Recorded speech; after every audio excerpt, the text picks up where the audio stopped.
Okay, this is example 1 from our notes. This is a single stage epicyclic gearbox. We have an input shaft here, 1000 RPM, 150 Newton meters, running a sun gear which has got 60 teeth onto a planet gear with 20 teeth, which connects with an annulus gear of 100 teeth. My planet is attached to a link arm, this is my link, and attached to the output shaft. First thing we need to do is make up a table, and our table consists of a column for each sun gear. So we have suns, and in this case here we're going to call this one A, we'll call our link arm B, we'll call the annulus C. The planet gear I don't need to give a label to. I don't really need to know what it's doing, I just need to know what my 3 main parts are, my sun, my link and my annulus. Sun gears, I've called that A, there's only one sun gear. Link, I'm only allowed one link in a table, in this case it's B, and my annulus gear in this case is C. So first part we do for this is we now turn all plus A. So what we're going to do is we're going to take our gearbox here and we're going to rotate this thing around several times like this. So on my table all these are plus A, plus A, plus A. That's my first part. Second part is we now hold the link. Now this is really important. Hold the link. No matter what you do in your gearbox, you must hold the link arm. Now I know in the original question it says that my annulus gear is fixed. This is not what we're doing. We're cutting this gearbox out and playing with it on the bench. So we can turn everything around plus A. We're now going to hold the link arm, which stops my planet gear walking around the sun, which makes my ratios hard to calculate. So we're going to hold the link arm and then turn something else plus B. So for me, I'm going to go turn A plus B. So I'm going to turn the sun gear plus B. So on my little table, the link will do 0. My sun gear will do plus B. My annulus gear, I need to find out where that goes. So my sun gear, if my sun is turning plus B, then this will go around, it'll go around this one and around that one. You make the smooth transition for them. That one will go that way, that one will go that way. This one is going plus, this one will go minus. My annulus will also go minus because it's an internally cut gear. Right? These ones are external cuts, that one's internal. So my annulus gear will go minus B times the ratio between the two. So ratio between the two, pick the gear that I'm turning A, and I want to find out where C is going. So I'm turning this one, I want to find out where C is going. Draw a line between the two, set of meshing teeth there, set of meshing teeth there. Write the numbers in that order. It'll be minus B times 60 over 20 times 20 over 100. So back up on here, it'll be 60 over 20 times 20 over 100.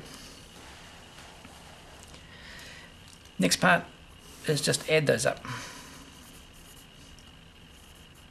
A plus B, A plus 0, A minus 60 over 100 times B, if I just cancel out the 20s. Last part is to put on the real speeds at the bottom. Real speeds. Sun gear was doing 1000 RPM. The link arm, don't know, and my annulus gear was doing 0. Now all I need to do is use these in order to solve the value of A and B. So A plus B equals 1000 and A minus 60 over 100B equals 0. A is equal to B times 60 over 100. Substitute that back into there. B times 60 over 100 plus B equals 1000. B into 60 over 100 plus 1 equals 1000. B is equal to 625. Back over here, that implies that A will equal to 375. Both of these are positive values. So now my final thing is, what is my output speed?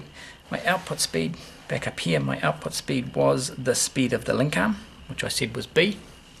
So in column B, the output speed is this number here, given to me by whatever formula this is. Now in this case it just says A.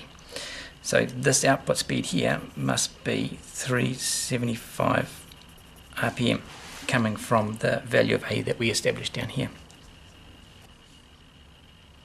Second part is I want to find the torque on the output and the what they call the fixing torque, the torque on the third part of the epicyclic. To do this for a simple epicyclic where something is held, I can do this simply by constructing a free body diagram. So here is a free body diagram for my epicyclic gear. Input shaft, output shaft, 1000 RPM, 150 Newton meters. Assuming that I've got 100% efficiency, then power in equals power out. If I have an efficiency, then power out will equal the efficiency times the power in. So 2 pi 1000 over 60 times 150 is equal to 2 pi 375 over 60 times torque. My torque output will equal 400 Newton meters. So on my original diagram, my input velocity is this way, my input torque will also be in that direction. On the output, we've already established that my output velocity is positive, it's in the same direction as my input velocity. My output torque, we will find, will be in the opposite direction to the velocity. Now, simply with these, if we take a really simple shaft, obviously my velocity at both ends are the same. If my input torque is that way, my output torque, to satisfy my free body diagram, must be that way. So as I go in, energy is going into the shaft when my force and velocity in the same direction, and energy comes out of a shaft when my force and velocity in opposite directions.